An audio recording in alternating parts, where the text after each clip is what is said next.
Je suis le docteur Olivier Benarroche et aujourd'hui, on va explorer les liens étroits qui existent entre ces deux domaines, la nutrition d'une part et le stress d'autre part. Ce webinaire s'adresse en fait à toutes les personnes qui désirent en savoir plus sur la manière de diminuer leur stress et éviter le burn-out, en particulier grâce à ce qui va être mis dans les assiettes. Pour me présenter un petit peu, depuis de nombreuses années, je m'intéresse aux conséquences du stress et du burn-out sur le corps et le cerveau. D'abord d'un point de vue personnel parce qu'il m'a semblé important de préserver ma propre santé, mais aussi dans une perspective professionnelle. Depuis plus de 15 ans, j'accompagne des patients en tant qu'hypnothérapeute et je me suis rendu compte qu'il y a vraiment un dénominateur commun à l'origine de nombreux troubles de la santé mentale ou physique et c'est vraiment l'excès de stress qui est toujours présent, quel que soit le symptôme d'appel. Et c'est pourquoi je me suis mis, il y a quelques années, en quête de solutions adaptées pour pouvoir prévenir et traiter le stress chronique et le burn-out en première intention. Et je me suis aperçu qu'il n'y a pas de remède unique qui s'imposerait à tous, mais plutôt que la solution est intégrative. C'est-à-dire qu'il faut s'occuper de ce problème par tous les fronts et l'un des axes principaux réside dans l'hygiène de vie en général et l'alimentation en particulier.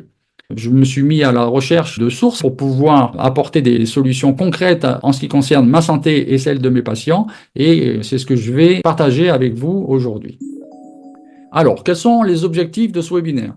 Globalement, c'est de vous fournir des connaissances, mais aussi des outils pratiques pour comprendre les liens entre le stress et la nourriture, pour apprendre à faire de bons choix alimentaires et mieux prendre soin de votre santé mentale et physique. Globalement, vous allez comprendre les effets du stress sur l'alimentation et les effets en retour de l'alimentation sur le stress. Vous allez connaître aussi les plus importants nutriments anti-stress et les aliments dans lesquels on peut les trouver.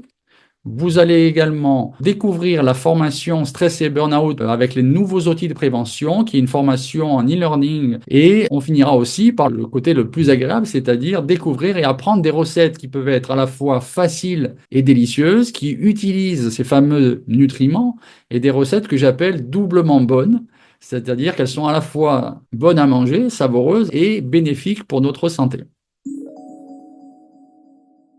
Tout d'abord, les définitions de base qui nous permettent de bien commencer. L'alimentation, vous le savez, c'est ce processus tout à fait commun par lequel un organisme va consommer et assimiler les nutriments qui sont essentiels à son fonctionnement. L'alimentation a un rôle clé pour maintenir la santé physique et mentale, pour fournir l'énergie nécessaire au métabolisme, prévenir les carences nutritionnelles, dans le but de soutenir tous les systèmes psychocorporels, on pourrait dire, c'est-à-dire le système digestif, le système immunitaire, le système cardiovasculaire et bien sûr aussi le système nerveux. Le stress, si on veut le définir de manière assez simple, globalement, c'est une réaction physiologique d'adaptation face à un événement qui est potentiellement dangereux. Donc, elle est associée à une activation d'un axe qui part de l'hypothalamus, passe par l'hypophyse jusqu'aux glandes surrénales avec une production d'adrénaline et de cortisol qui fait qu'on passe dans un mode d'alerte, d'alarme, avec des activations partout dans le corps et dans le cerveau qui nous permettent de réagir de manière forte et rapide à ce danger imminent. Donc c'est une réaction qui est physiologique, qui est naturelle, qui est utile et qui a pour but de s'adapter à un problème puis de pouvoir revenir à la normale. Ça devient un problème quand le stress est trop intense ou qu'il est trop durable. Il va s'inscrire alors dans la chronicité et on va avoir un risque accru de burn-out où les réserves du corps vont être épuisées et ça va bien sûr avoir des répercussions sur la santé mentale et sur la santé physique. Donc c'est à travers cet axe-là qu'on va s'intéresser à l'alimentation et voir de quelle manière ça peut agir. Dans un premier temps, nous allons voir que le stress a des effets significatifs sur l'alimentation. Il influence à la fois les choix et les comportements alimentaires d'une manière qui est inadaptée. D'abord, il y a une modification des choix alimentaires. Quand on est stressé, on va avoir une libération de cortisol avec une plus grande appétence pour les aliments qui sont gras et sucrés, ce qu'on appelle les comfort foods. C'est des aliments qui apportent un réconfort qui est malheureusement seulement temporaire. Et puis, il peut y avoir également, à cause du stress et de tout ce que ça peut changer au niveau comportemental, une réduction de la consommation des aliments sains. Tous ces aliments nutritifs sont souvent négligés au profit de plats préparés, transformés et faciles à consommer. Il y a aussi, en période de stress, une altération de l'appétit. On sait que le stress va perturber les hormones de régulation de l'appétit, comme la gréline qui stimule la faim ou la leptine qui signale la satiété. Il peut y avoir une augmentation de l'appétit sous l'effet du cortisol, même si les besoins énergétiques réels du corps n'ont pas augmenté. Donc ça peut conduire à une suralimentation, ce qu'on pourrait appeler une hyperphagie émotionnelle, où l'on mange davantage pour calmer les émotions plutôt que pour satisfaire la faim. Et cela, ça peut entraîner une prise de poids, des déséquilibres et des problèmes de santé à long terme. Et chez certaines personnes, on a l'effet inverse, c'est-à-dire qu'on peut avoir une diminution de l'appétit en raison de l'activation du système nerveux sympathique qui détourne l'énergie de la digestion pour se concentrer sur les fonctions d'urgence dues au stress. Le stress peut aussi entraîner des modifications du comportement alimentaire et conduire à une alimentation compulsive ou désordonnée. On parle de binge eating, c'est la consommation excessive et incontrôlée de nourriture en peu de temps, et on mange en réponse à des émotions plutôt qu'à une faim physiologique. Le grignotage, qui est en dehors des repas et qui est une sorte de réponse automatique à l'anxiété. Et une alimentation qui peut être rapide, distraite, souvent devant un écran ou sans conscience de la qualité ou de la quantité consommée, ce qui empêche les signaux de satiété de se manifester naturellement. Tout ça, bien évidemment, ça va avoir un impact sur le métabolisme, parce que le stress chronique peut ralentir ce métabolisme et rendre la gestion du poids encore plus difficile, même si l'apport calorique reste relativement stable. En plus de ça, on va avoir des effets qui sont beaucoup plus spécifiques au niveau du corps et du cerveau. Tout d'abord, la réaction de stress va augmenter les besoins en énergie et en nutriments essentiels. Il y a besoin de répondre à l'activation constante du système nerveux et à terme, on va avoir les réserves qui vont s'épuiser, ça peut entraîner des carences et ça va affecter les fonctions métaboliques. Il va y avoir aussi une dégradation musculaire. Parce que sous l'effet du cortisol, le corps va utiliser les protéines des muscles pour produire du glucose afin de maintenir une réserve d'énergie rapide. Cette dégradation va conduire à une perte de masse musculaire et de nutriments essentiels. Le stress va aussi agir sur la digestion, réduire la production d'enzymes, ça va limiter l'absorption des nutriments. Il va y avoir aussi des troubles de la motilité intestinale, ce qui peut provoquer des troubles intestinaux comme le syndrome de côlon irritable, qui va aussi affecter davantage l'assimilation des nutriments. Comme le stress chronique va perturber la synthèse des neurotransmetteurs, dont on va parler un peu plus tard, il va réduire les niveaux de leurs précurseurs et ça entraîne des déséquilibres neurochimiques. Et tout ça, ça va exacerber des troubles de l'humeur et la fatigue mentale. Et enfin, un autre effet qui est délétère sur le corps et le cerveau, c'est qu'il va entraîner la production de radicaux libres. Ça va augmenter ce qu'on appelle le stress oxydatif et donc activer des processus inflammatoires. Donc ce phénomène va épuiser les réserves d'antioxydants du corps, la vitamine C, la vitamine E, le glutathion, et ça va fragiliser davantage les cellules. Je vais en parler un peu plus par la suite. En résumé, le stress modifie à la fois le comportement alimentaire et la digestion. Il contribue à des choix alimentaires moins sains, à une perturbation de l'appétit, à des déséquilibres dans la gestion du poids et de la santé globale. On se retrouve dans une forme de cercle vicieux où plus de stress va aggraver les mauvais comportements alimentaires qui en retour génèrent un stress supplémentaire puisque évidemment ils vont puiser dans les réserves d'énergie et de nutriments du corps et du cerveau et ça va perturber aussi leur capacité à se régénérer, ce qui entraîne des carences et des déséquilibres métaboliques et hormonaux qui se soldent par de la fatigue, de l'épuisement physique et mental et des déséquilibres métaboliques à long terme qui vont à leur tour créer un stress supplémentaire. Donc, d'une certaine manière, vous voyez que le stress a un effet assez évident sur notre système et il va entraîner un déséquilibre et une fragilisation. On va pouvoir parler maintenant de l'alimentation et de ses effets. Ce qui est intéressant, c'est que cette interaction est bidirectionnelle et qu'on va pouvoir utiliser l'alimentation pour réguler le stress. Donc, ce qu'on appelle l'alimentation anti-stress, globalement, c'est une approche nutritionnelle et non pas un régime, qui vise à réduire les effets du stress sur le corps et le cerveau. Et l'idée, c'est de maintenir un état de bien-être et de résilience face aux situations stressantes. Donc ça réduit les effets du stress, ça fournit davantage d'énergie et de nutriments essentiels à tous les systèmes qui en ont besoin, en particulier le système nerveux. Et l'idée, c'est de rétablir un bon équilibre psychocorporel. 4 piliers qu'on va détailler ensemble, qui sont les plus importants pour pouvoir avoir des effets bénéfiques de l'alimentation sur le stress. Le premier effet, c'est la régulation des neurotransmetteurs. Il y a l'équilibre de la glycémie. L'alimentation anti-stress va pouvoir aussi agir sur la santé du microbiote et aussi sur le contrôle de l'inflammation. Vous le savez, les neurotransmetteurs, ce sont ces substances chimiques qui vont transmettre des messages entre les neurones dans le cerveau et le reste du corps. Et ils jouent un rôle qui est essentiel pour réguler les fonctions corporelles, y compris l'humeur, la digestion, le sommeil et bien sûr le stress.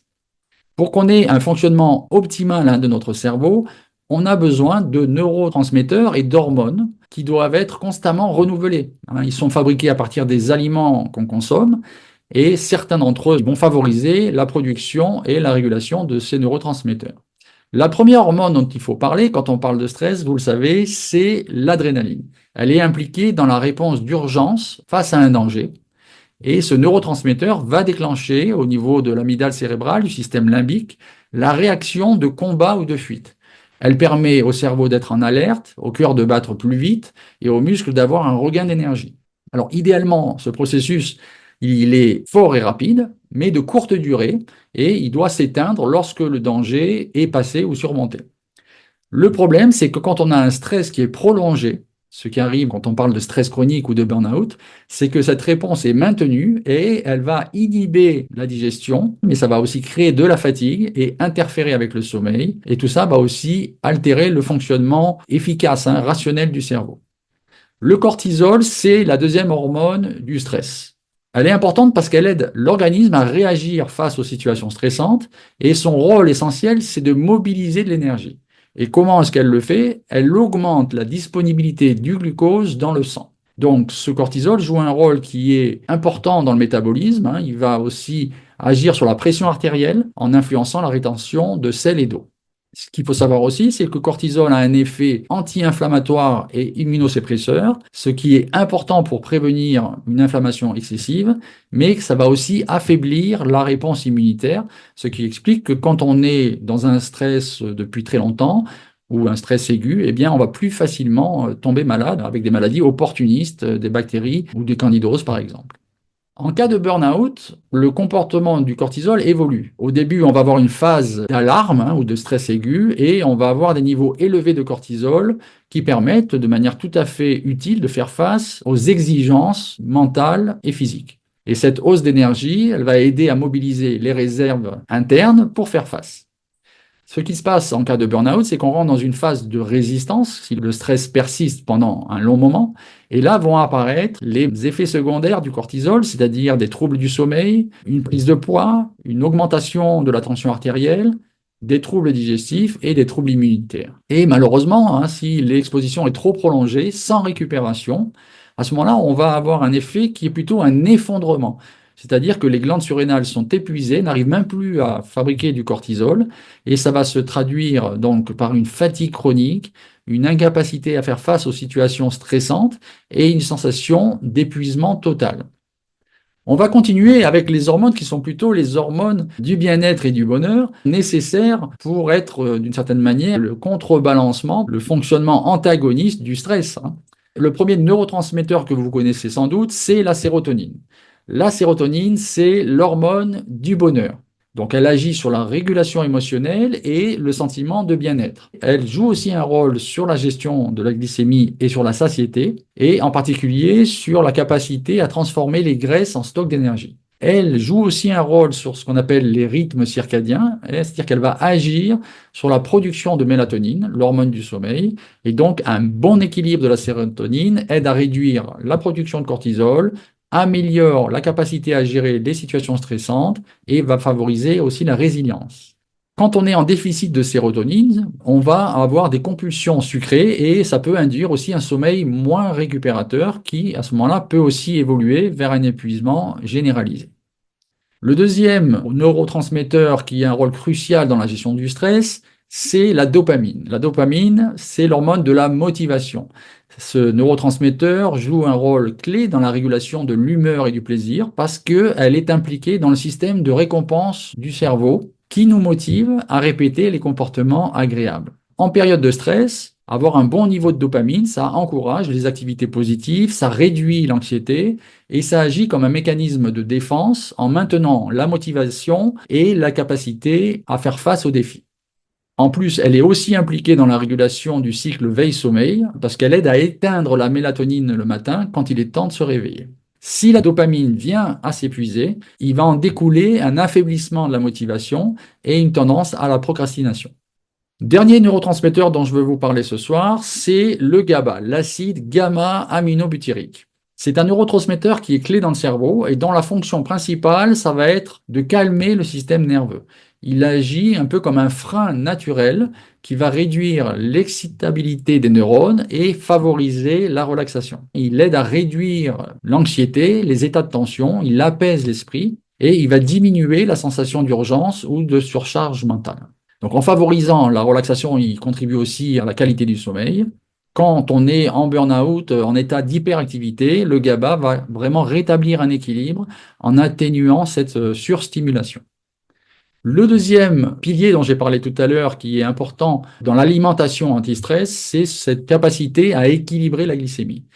Vous le savez, le sucre est omniprésent, il est caché dans les produits transformés, dans les sodas, dans les bonbons, dans les pâtisseries et même dans les plats cuisinés. Et la glycémie, c'est le taux du sucre dans le sang, va jouer un rôle crucial dans notre bien-être. Une glycémie stable est essentielle pour fonctionner de manière optimale. On sait que notre cerveau utilise jusqu'à 20% de notre dépense énergétique totale et que son carburant préféré est le glucose. Donc on comprend bien qu'il a besoin d'un approvisionnement constant en sucre pour maintenir une activité efficace. Ce glucose, on va l'obtenir par la dégradation des sucres et des amidons. Et l'indice glycémique, c'est une mesure qui évalue la capacité d'un aliment à élever le taux de sucre dans le sang après sa consommation. Pour vous donner un exemple, la digestion d'une tranche de pain peut produire jusqu'à 20 grammes de glucose qui ensuite va être absorbé par l'intestin et transformé vers les cellules pour leur fournir de l'énergie.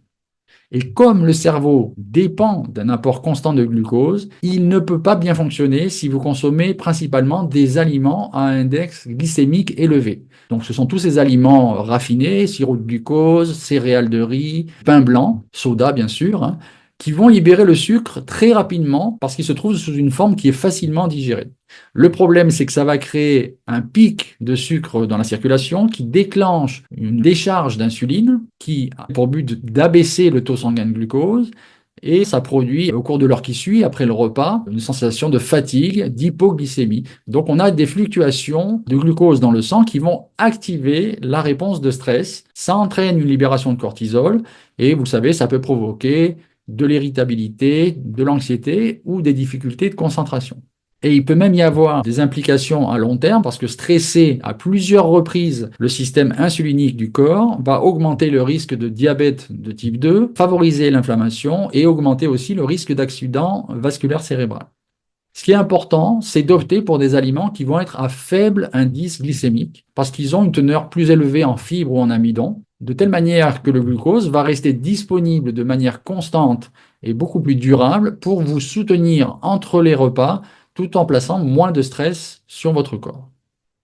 Parlons maintenant du troisième pilier de l'alimentation anti-stress, c'est la santé du microbiote. Vous en avez tous entendu parler, notre intestin est aujourd'hui considéré comme notre deuxième cerveau, parce qu'il abrite près de 200 millions de neurones et une flore microbienne, ce qu'on appelle donc le microbiote, qui est constitué de l'ensemble des micro-organismes, des bactéries, des champignons, des virus, qui vivent en symbiose, en harmonie.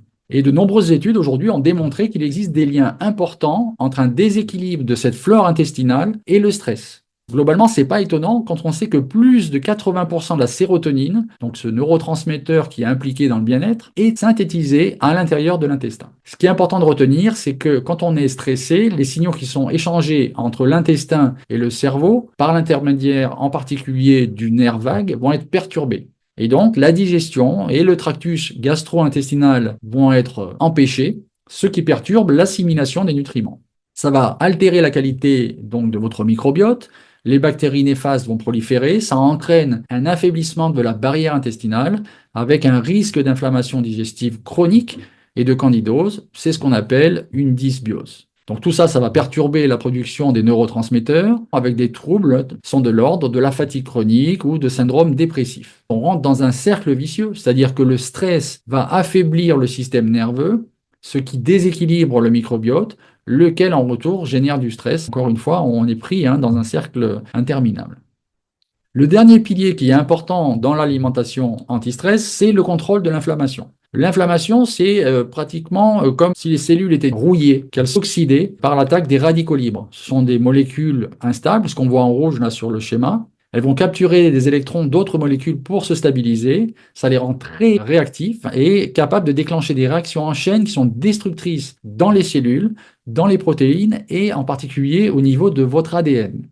Donc ce processus qui est bien connu sous le nom de stress oxydatif est associé à des maladies chroniques comme le cancer, le diabète, les maladies cardiovasculaires ou neurodégénératives.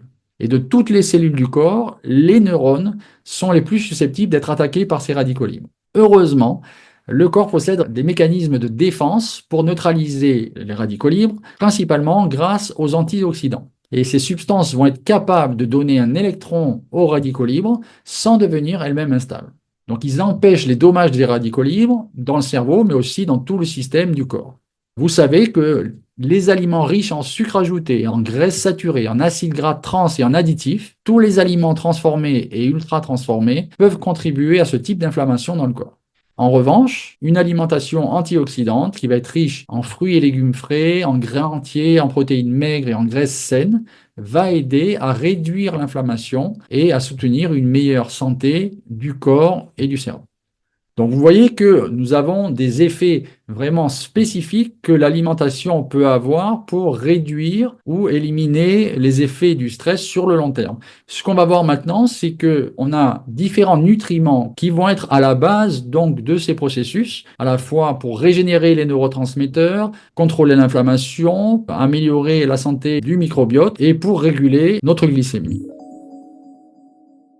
Je voudrais prendre un petit moment pour vous présenter la nouvelle formation sur la prévention du stress et du burn-out. Alors tout d'abord, ça me permet de me présenter un petit peu plus. Je suis le docteur Olivier Benaroche, chirurgien dentiste à la base, hypnothérapeute depuis bientôt une vingtaine d'années et j'ai une activité de formateur en santé intégrative et de conférencier. Je suis aussi auteur de livres dont je vais vous parler en particulier du dernier qui est lié au thème de la soirée. J'ai eu à cœur, après avoir beaucoup participé à des formations en faculté de médecine et en faculté de chirurgie dentaire, en formant des soignants de différents domaines, des thérapeutes, des infirmières, des dentistes, etc. J'ai eu à cœur de créer une école qui permette d'apporter un petit peu toutes les recherches, tous les travaux qui me passionnent depuis des années et que j'applique au niveau individuel dans mon cabinet. Donc pour ça, j'ai créé l'école Obi-Wan Formation, qui est un institut qui est certifié Calliope et qui propose des formations en présentiel, en distanciel et en e-learning sur des thèmes qui vont de la communication, au développement personnel, à la thérapie et à la santé intégrative. Cette formation est axée sur la prévention du stress et du burn-out et elle permet, avec 5 chapitres, d'abord de comprendre le stress et le burn-out, de bien identifier les facteurs de risque, de développer les ressources pour justement faire face. Et c'est là en particulier où va s'inscrire tous les moyens qu'on a d'augmenter ces ressources à travers l'hygiène de vie en général et l'alimentation en particulier. Et enfin, il y a aussi le dernier chapitre qui permet d'avoir des outils variés pour agir avec stratégie. Donc cette formation, elle est sous forme de e-learning avec 70 vidéos. Les quiz vous permettent de savoir en temps réel où vous vous situez, au niveau de vos connaissances et de votre état. Les scripts vous permettent d'avoir tous les protocoles. Et il y a des exercices d'auto-soin à l'aide de vidéos et de scripts qui vous permettent de prendre soin de vous de manière autonome. C'est un peu comme si vous aviez un thérapeute à domicile, toujours disponible, de manière complètement indépendante. Et vous pouvez, bien sûr, si vous êtes soignant ou que vous voulez les utiliser avec des proches ou des clients, vous les approprier.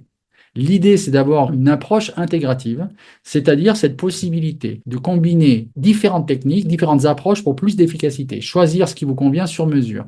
Vous avez à disposition une formation qui est d'avant-garde, hein, il n'y a rien qui ressemble à ça aujourd'hui, tout en un, où à la fois vous apprenez et appliquez des outils au sujet de l'hygiène de vie, c'est la nutrition, l'exercice physique, c'est la luminothérapie, les compléments alimentaires, l'aromathérapie, l'homéopathie, des techniques psychocorporelles, on va approcher des techniques de respiration, des techniques de relaxation, de méditation ou d'auto-hypnose, et des approches émotionnelles avec l'intelligence émotionnelle et l'EFT, ou cognitive, avec des techniques de restructuration, de recadrage et de recentrage. Il y a aussi au sein de la plateforme d'e-learning la possibilité d'échanger dans une communauté de soutien, un espace confidentiel et sécurisé où on peut donner ou recevoir des conseils auxquels je participe aussi de manière régulière.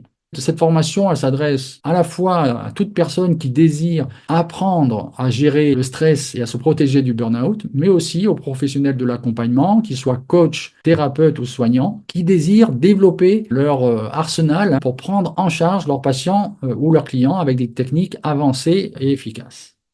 Donc, c'est une formation qui se déroule en distanciel par e-learning, ce qui permet de commencer quand vous le décidez. C'est-à-dire que c'est un cours à domicile avec un accès qui est illimité, que vous pouvez faire à votre rythme et vous pouvez revoir les cours ou répéter les exercices et les auto-soins sans aucune limitation de temps.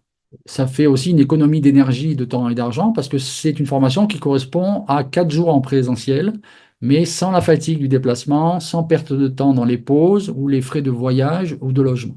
Et cette approche intégrative dont je vous ai parlé, qui vous permet de combiner différentes techniques, celles qui vous parlent le plus, pour avoir plus d'efficacité et choisir ce qui vous convient sur mesure. Donc cette formation, elle est au prix de 495 € et comme c'est la rentrée scolaire, il y a une offre spéciale de moins de 30%, ce qui fait voilà, une économie d'environ 150 €. Et pour les 10 premiers inscrits, vous aurez en plus un livre de recettes anti-stress.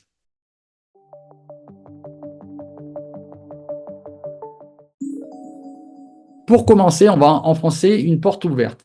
Aussi évident que cela puisse paraître, nous négligeons régulièrement de boire suffisamment tout au cours de la journée et en soi, c'est l'un des facteurs principaux de stress sur le corps. Parce que l'eau, c'est notre allié numéro 1 pour la santé et l'optimisation du fonctionnement de notre cerveau. Il faut savoir que le cerveau est composé à environ 75% d'eau et qu'une hydratation adéquate est essentielle pour maintenir une transmission synaptique efficace. L'eau permet de réduire la fatigue, de réguler la température, d'éliminer les toxines. Et on sait que même une légère déshydratation peut déjà altérer les fonctions cognitives avec des problèmes de mémoire, de concentration et de vigilance. Ça peut aussi augmenter les niveaux de cortisol et limiter la production des bons neurotransmetteurs comme la sérotonine, donc ce qui va perturber l'humeur et créer de la fatigue. Donc boire de l'eau est un moyen qui est simple, mais puissant, de soutenir notre cerveau et de mieux gérer le stress quotidien. Il suffit de vous assurer de rester bien hydraté pour optimiser votre bien-être mental et physique. Et pour ça, il faut boire au moins 1,5 litre de liquide par jour. Et vous pouvez varier les eaux minérales, le thé par exemple, les fruits et les légumes, les soupes, les produits laitiers. Il y a plein de sources naturelles pour apporter suffisamment d'eau à vos cellules. Autre élément anti-stress qui joue un rôle crucial dans la régulation de l'humeur, c'est le magnésium. Le magnésium, c'est le ciment du système nerveux. Il va être essentiel pour le bon fonctionnement des neurones. Il agit comme un cofacteur pour des enzymes impliquées dans les fonctions cérébrales et il permet une communication efficace entre les cellules nerveuses. Il prévient aussi les dommages qui sont causés par le stress oxydatif et l'inflammation, dont on a parlé, et il joue un rôle clé dans les processus de neuroplasticité qui sont essentiels pour l'apprentissage et la mémoire. Il aide aussi à réduire le niveau de cortisol. Et il faut savoir que quand on est en stress chronique, on va consommer davantage de magnésium à grande échelle et donc il faut le renouveler de manière régulière, sinon il va très rapidement être en carence.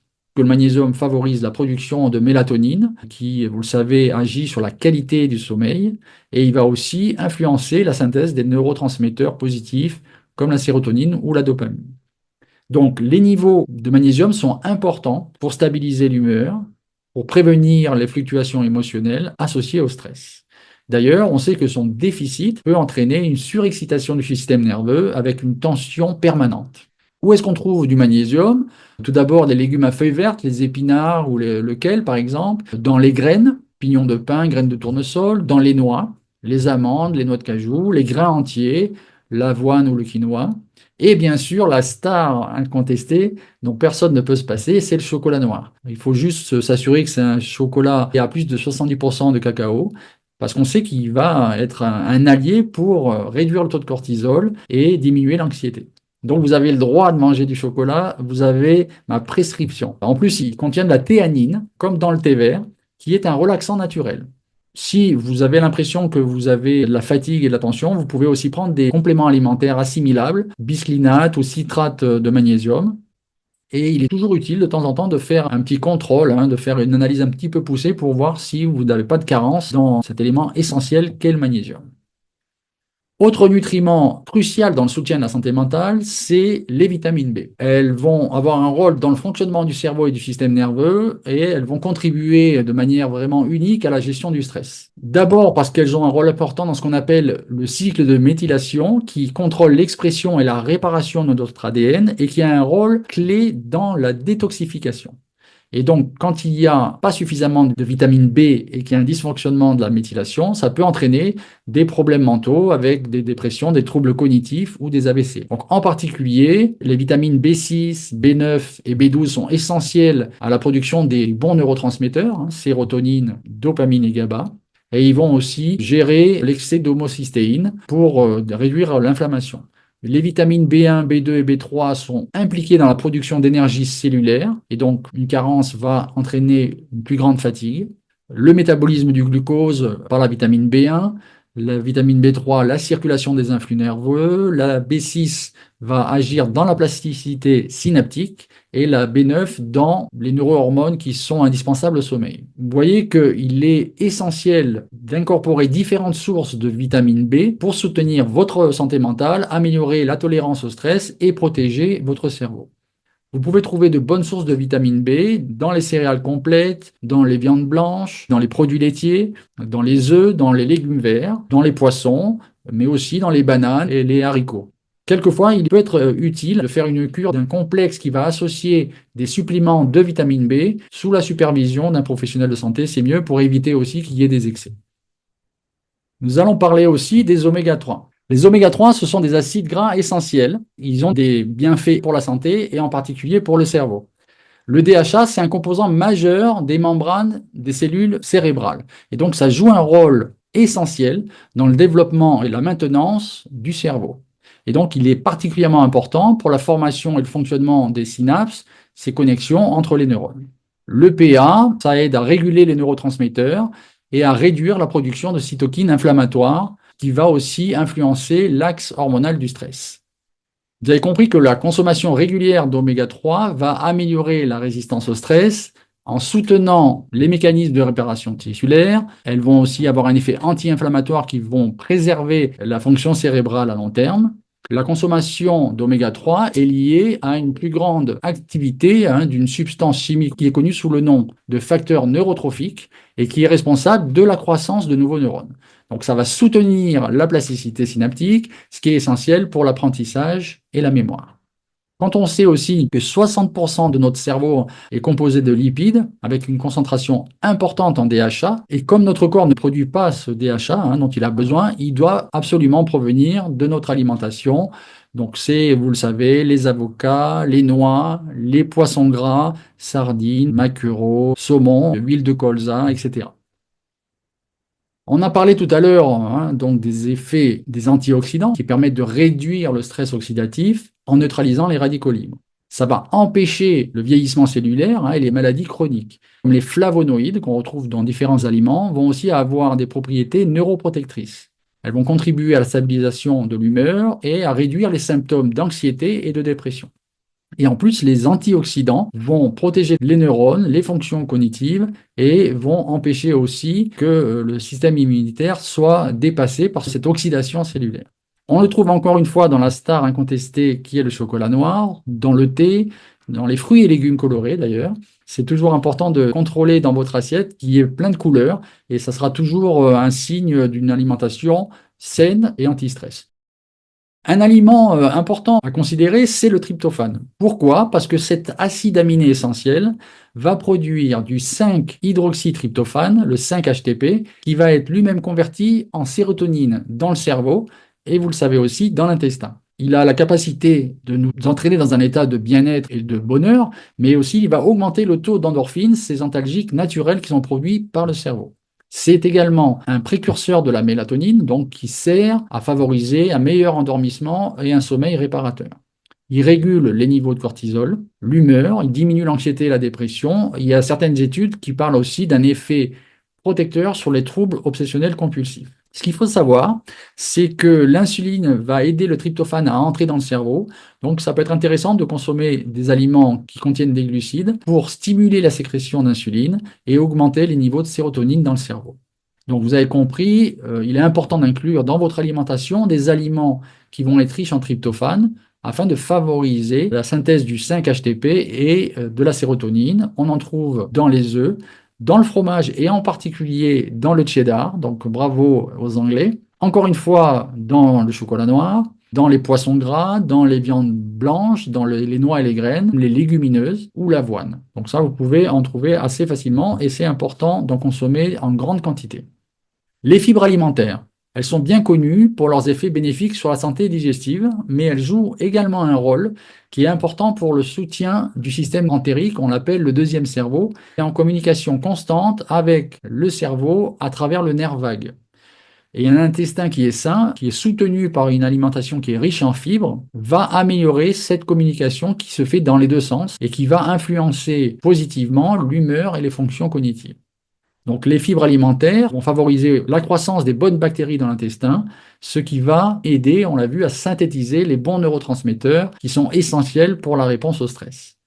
Les fibres alimentaires contribuent aussi à la production d'acides gras à chaîne courte, le butyrate en particulier. Donc il y a des effets anti-inflammatoires, ce qui va réduire l'inflammation systémique qui est souvent associée au stress chronique. Autre vertu des fibres, c'est qu'elles vont ralentir l'absorption des sucres dans le sang et donc elles vont aider à stabiliser la glycémie et éviter qu'il y ait des fluctuations d'énergie qui peuvent être mauvaises pour notre cerveau. Et bien sûr, pour obtenir ces bienfaits, il est important d'inclure des aliments riches en fibres dans votre alimentation. Encore une fois, on revient aux fruits et légumes, aux graines, aux légumineuses, aux grains entiers. De manière assez connexe, les fibres sont assimilées aux prébiotiques. Globalement, ce sont des fibres digestibles, comme les inulines, qui vont favoriser la croissance et l'activité des bactéries bénéfiques dans l'intestin, et elles vont permettre d'avoir un microbiote qui est équilibré. Ces prébiotiques, ces fibres alimentaires, elles vont aussi renforcer la barrière intestinale, elles vont empêcher les substances nocives de pénétrer dans le sang et de provoquer une inflammation systémique. Elles vont aussi aider le corps à mieux fonctionner en améliorant l'absorption des nutriments et en facilitant l'élimination des déchets grâce à la stimulation du transit. Les probiotiques, quant à eux, ce sont des bactéries vivantes qui vont aider à maintenir un équilibre sain dans le microbiote. Elles permettent de renouveler ce qu'on appelait avant la flore intestinale et on a vu qu'un intestin sain est essentiel pour la production et la régulation des neurotransmetteurs qui influencent l'humeur et la réponse au stress. Les probiotiques vont réduire l'inflammation systémique, ils vont améliorer la composition du microbiote intestinal, vont augmenter aussi la production d'acides gras à chaîne courte qui ont des propriétés anti-inflammatoires. Certaines souches de probiotiques, comme le lactobacillus ou le bifidobacterium, ont un effet pour réduire les symptômes d'anxiété et de dépression. Donc, pour pouvoir avoir ces probiotiques dans votre alimentation, il faut penser à aliments fermentés, c'est-à-dire choucroute, kimchi, cornichons, yaourt, etc. Soupe miso, le tofu également, vont vous fournir à la fois des probiotiques et des prébiotiques pour prendre soin de votre microbiote. Assez rapidement, je vous parle des oligo-éléments essentiels. Le fer, essentiel pour non seulement la synthèse des neurotransmetteurs, mais aussi pour la production de l'hémoglobine, qui est dans les globules rouges et qui va transporter l'oxygène dans le corps et jusqu'au cerveau. Il va aussi contribuer à la myélinisation des fibres nerveuses, qui est important pour la transmission au niveau des neurones. Et vous savez que donc un bon niveau de fer va assurer une meilleure disponibilité de l'oxygène pour les muscles et les organes vitaux. Un cerveau bien oxygéné va fonctionner plus efficacement et ça va améliorer aussi sa résistance au stress. Vous avez tous entendu parler de la carence en fer. C'est ce qu'on appelle l'anémie ferriprive. Pour pouvoir éviter cette carence-là, on va trouver dans l'alimentation deux types de fer, ce qu'on appelle le fer héminique et le fer non héminique. Le fer héminique, tout simplement, il est présent dans les produits d'origine animale, notamment la viande rouge, les crustacés, et il est beaucoup mieux absorbé par l'organisme que le fer non héminique qui est présent dans les aliments végétaux.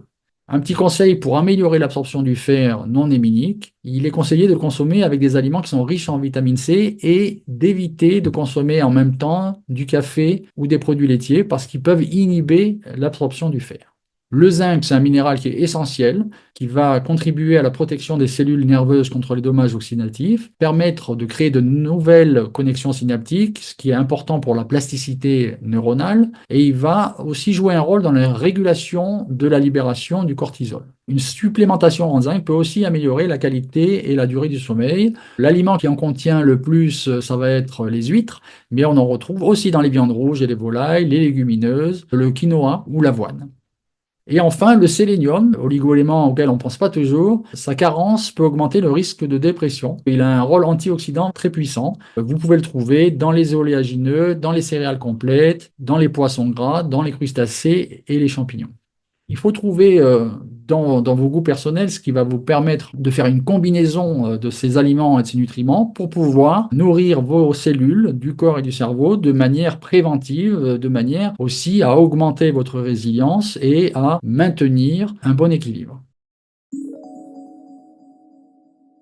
On arrive dans la partie sympa de cette présentation, c'est-à-dire comment est-ce qu'on peut allier les connaissances qu'on vient de développer avec les plaisirs de la table. Et pour ça, je viens de terminer ce tout nouveau livre qui propose à la fois une partie scientifique qui reprend en détail tous les éléments que nous avons vus ensemble sous la forme de descriptions, de schémas et de fiches synthétiques. Et bien sûr, une partie pratique qui propose d'associer des aliments anti-stress pour créer des recettes qui sont à la fois simples et délicieuses. En ce qui concerne donc ces recettes anti-stress, vous l'avez compris, elles vont reprendre les éléments théoriques que vous avez vus. Ça permet de mettre un accent sur une bonne hydratation, sur un bon équilibre nutritionnel, savoir où trouver les nutriments essentiels et comment préparer les aliments qui les contiennent. Et faire des recettes qui sont simples et saines, doublement bonnes, à la fois pour la santé et bonnes pour le palais. J'espère que cette mini-conférence vous a apporté de précieuses informations que vous allez pouvoir utiliser de manière pratique pour prendre soin de vous. En fait, vous avez le pouvoir. En faisant des bons choix, en prenant le bon chemin, vous pouvez bénéficier de tous les bienfaits qu'une alimentation est censée nous apporter. Et puis un dernier point, il ne s'agit pas en fait de plaider pour quelque chose de rigide, il ne s'agit absolument pas de faire un régime, mais plutôt d'adopter de bonnes habitudes en se faisant plaisir. Parce que se nourrir, en fait, ça doit continuer à vous faire plaisir et à participer à la vie sociale et à la convivialité. Il me reste à vous remercier pour votre participation active, pour votre attention. J'espère que cette petite conférence a été utile et informative. Et puis voilà, je vous souhaite vraiment de prendre soin de vous, restez connectés pour nos prochains événements. N'hésitez pas à partager vos retours et vos suggestions. Et bien sûr, passez une excellente fin de soirée. Je vous dis à bientôt et comme c'est de circonstance, bon appétit.